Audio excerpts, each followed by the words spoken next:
So in today's video, I'm going to teach you how to remove, rebuild, or repack hydraulic cylinders. This one takes a regular spanner wrench to get it off, but the one back there is completely different. This one right here has what's called a locking wire, a keeper wire, or a mirroring wire. It depends on where you are in the country or what brand it is, which will determine what that little wire is, but it's all the same thing. Let me get a close-up on it to show you what it looks like compared with the front one. Now what I did was start to take out this locking wire here. It's a square wire, and you'll find it in a slot that's above on the barrel of the cylinder. Here's your gland. To get this out, you're going to need a very skinny screwdriver and a very large pipe wrench. You're going to put the pipe wrench on this gland and start to turn it until you can see the end of the locking wire. Then you're going to pry up on the locking wire and continue to turn it more until it pops up out of the slot. And I'll show you that on the other side of the tractor because obviously I already popped this one out, but I need to do both of these hydraulic cylinders. You can see that little bump out right there in the slot.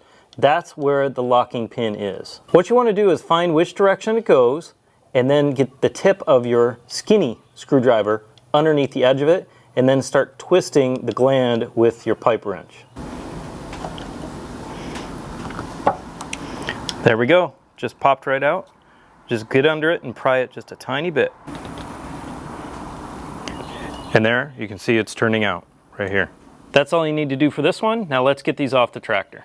So for the front one, you'll see two little holes in it, and you're going to need a spanner wrench like this. It's got these pins in it, which you can actually take out and replace with bigger or smaller pins, depending on the hole size on your gland. And those holes are on the bottom of the gland here. When you're taking them off, you want to be very careful that you protect the rod, because if you get any scratches in this, it's going to cause it to leak at these seals. Now here's a trick. You want to loosen all of these glands on the cylinders while they are still attached to the tractor. So if you leave the cylinder on, you've got some resistive force here while you are trying to turn that gland. Taking this off first and then trying to do it in a vise is more difficult. So just leave it on, break it loose, then take the cylinder off. Capture as much of the hydraulic fluid as you can, but you can't reuse it in your system. When taking it out, there can be just too many contaminants and I wouldn't risk putting it back in. But what you can use this for is treating the bottom of fence posts before you put them in the ground. You can also use it for the wood boards on your trailer bed.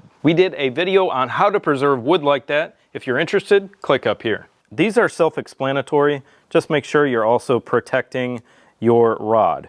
Like I mentioned, just loosen it, now we can take the cylinder off. And I'll put a link for these in the description below the video. The hydraulic lines on your tractors might be different. This one does not have a swivel at the end, so we need to disconnect it over here.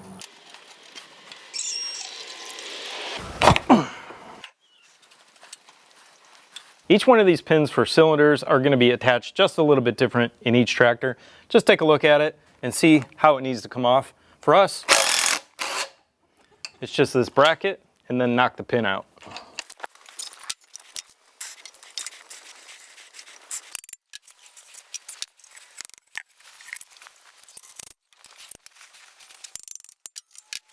Now that the cylinders are off the tractor, we need to take them over to our vise, undo them completely, and take out the seals and rings. You can see the wire following me out right here. Make sure you catch it and don't lose it. You may need a new one, but these come out just fine when twisting them.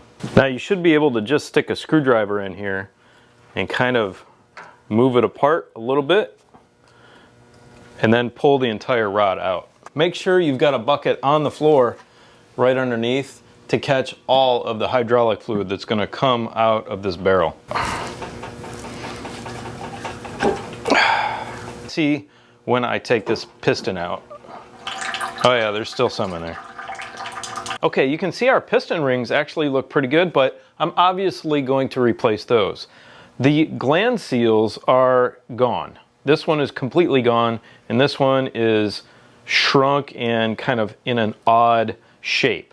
And I'm sure all the seals and the wiper on the end in the inside of the gland are going to be all messed up. But to get to those, we need to take the nut off the end of the rod to get the piston off and then slide the gland off. You might need an impact wrench to get this piston nut off, but a large breaker bar should also do it. Off comes the piston. Now we can take the gland off. I just stuck my finger in there and there is a piece of ring that's just totally gone. To get these rings and seals off, you're gonna need a good set of picks. These are great for everything and really handy around the shop and the homestead. So we're gonna get in here and get these seals out. You're not gonna be able to use any of these again because the picks are quite sharp and it can be a challenge to get them out, especially this wiper. There's the wiper, and I can see that interior seal is destroyed. As soon as I touched it with the pick, it disintegrated. That's our inside. Now let's come to the outside. Here's the big O-ring here at the bottom. Okay, these are all for our gland. We're gonna clean this up really good. Now we're gonna take them off of our piston. There's a little one that sits in the end right there. This plastic ring, and then there's another one right here. You can clean this up with some brake parts cleaner. Wipe it down, clean it off, so when you put your new rings and seals in, everything seats nicely. Now I'm going to get all of the other cylinders that are leaking apart and go buy my ring and seal kits. For me, it's going to take a couple of days, but for you, just a second. And we are back a few days later when we've got our new seals. But here's a nice thing about the local hydraulic company in our area, and you might want to check yours, is that if you take your gland and your piston to them, they will put the new seals on for free. If you take the whole cylinder to them, they do charge by the hour to repack it. And these ring and seal kits cost us $25 per cylinder. But of course, that's going to depend on the size of your cylinder. Now let's rebuild the other cylinders that I didn't take to them with the new seals. Should be pretty easy to rebuild these. There's just these two O-rings in this seal. This piece right here doesn't need to usually be replaced. All we got to do is get that out of the groove, replace that, and this O-ring goes here at the top. Here's the old one. This one will probably break, but that's okay. We've got the new one right there. The O-ring should be pretty easy. Just make sure it's not twisted when it goes on there.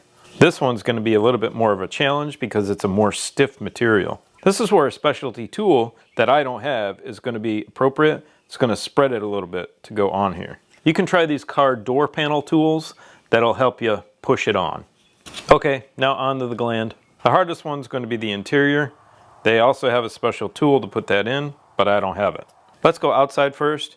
You've got this flat ring, which actually has a concave side on it, and that's where this O-ring sits on it. This one goes first. Super easy to put on. Then the O-ring will sit in there.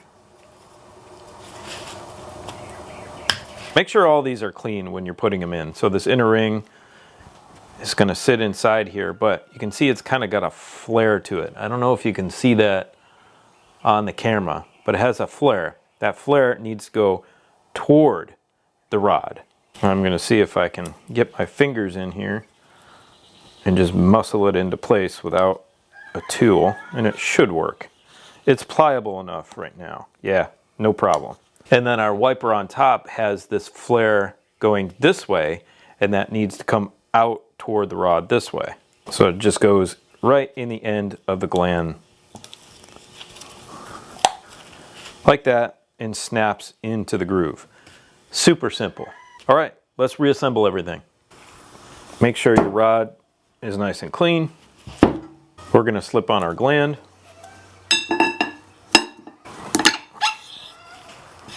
And then our piston on the bottom. Now before I put this barrel back on the rod, I'm going to clean out the inside of the barrel to make sure there's no sediment inside of it. Brake parts cleaner is just fine. What I had to do was set the barrel on the floor, and to get the rod in with the piston seal on the end, I had to use some gentle persuasion. So a lot of people will ask, do I need to prime these?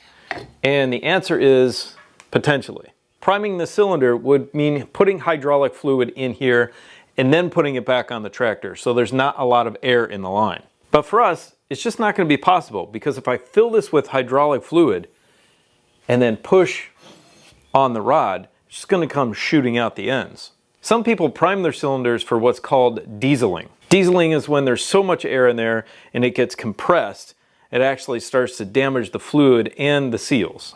But if you connect these and then very slowly work the controls initially to get the air out and push back up and out into the tank, you should be all right. Let's push this gland down in and then get our locking pin back into place.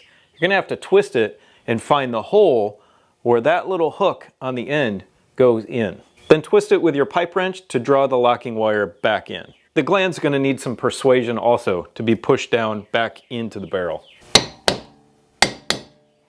You can see where that hole is on your gland. We're just gonna set our locking wire in there and start twisting. See, it just draws the wire right back in. There we go. One done, two more to go. All right, friends, it's simple. Just put them back on the way they came off.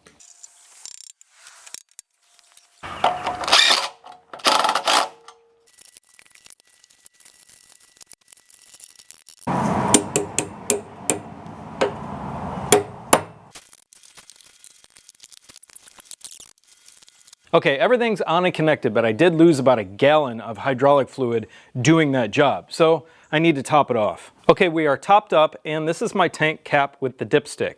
I'm gonna leave this a little loose. It has an O-ring on the underside of it.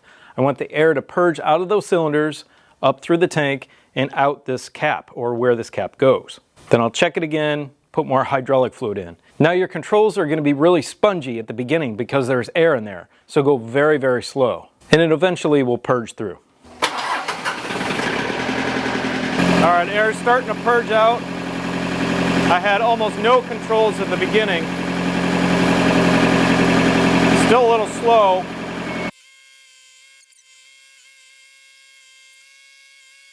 Okay, there you go. That's how you change seals and repack your hydraulic cylinders. It's really a simple job. It's just about finding the seals for your particular cylinders. So if you have the chance, don't just buy one set, buy for the entire tractor. If you have any questions for me, please leave them in the comment section below. Now go check out this video right here, which tells you what to look for when buying a used tractor. Have a beautiful, blessed day. See you next time. Bye.